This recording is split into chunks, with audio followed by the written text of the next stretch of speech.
À l'occasion de la diffusion de X-Men, Day of Future Past ce soir sur TMC, redécouvrez en 5 anecdotes le film réunissant 2 générations de X-Men sous la houlette du réalisateur Brian Singer. 1.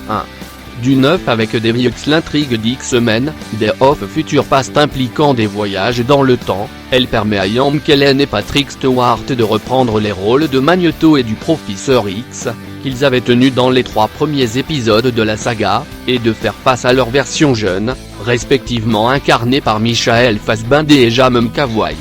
Lorsque le réalisateur Brian Singer a approché les 2 premiers interprètes de ces rôles mythiques, ceux-ci étaient persuadés de devoir passer la main pour de bon à leurs jeunes homologues. Ils ont donc été ravis de retrouver leur rôle le plus populaire. 2.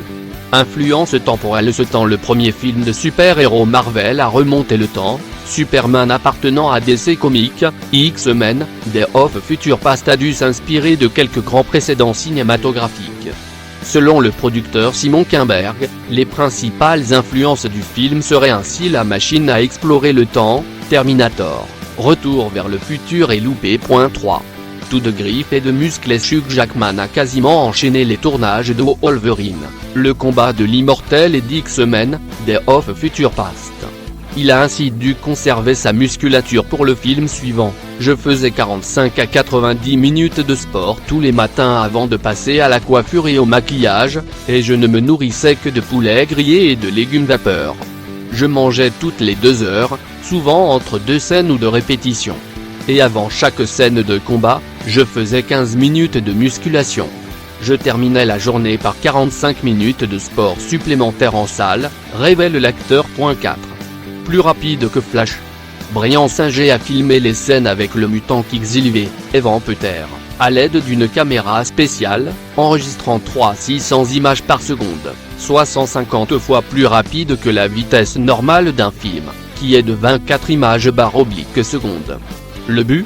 Signifier à l'écran la vitesse exceptionnelle du super-héros, qui se déplace donc à l'image 150 fois plus vite que la normale. 5. Ni un prequel, ni un sequel, mais un in-between. Suite de X-Men, le commencement, mais également prequel de la première trilogie, X-Men, Day of Future Past a donné naissance à un nouveau genre, que le réalisateur Brian Singer a décidé de nommer in-between. Cet épisode permet également au cinéaste de dérégler la timeline établie et d'offrir à ses personnages de toutes nouvelles perspectives.